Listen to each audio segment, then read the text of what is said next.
সম্মানিত মুসলিম মিল্লাত, আমরা আল Selim tours and ট্রাভেলসের হুজ্জাজে একরামদেরকে নিয়ে তথা 2026 হজ পরবর্তী জুলাই মাসের ওমরা কাফেলার হাজী সাহেবদেরকে নিয়ে আমরা তায়েফ নগরীর তথা আশিফা জেলার অন্তর্গত আশিফা পর্বতে আমরা উঠেছি। যেই পর্বতে আমরা এখন অবস্থান করছি সেই পর্বতটি এতই সৌন্দর্যমণ্ডিত, যেখানে মেঘমালা এসে সরাসরি পাহাড়ের সাথে আলিঙ্গন হয়ে যায়। এখানে মেঘমালা এবং পর্বতের যে দৃশ্য, সুন্দর নয়নভিরাম দৃশ্যপট, সেটা আমরা আজকে দেখতে পেলাম।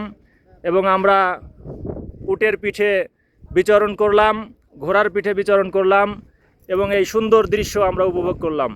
আলহামদুলিল্লাহ, আল্লাহ তাআলা আমাদের এই সফরকে কবুল করেন এবং সহজ করেন।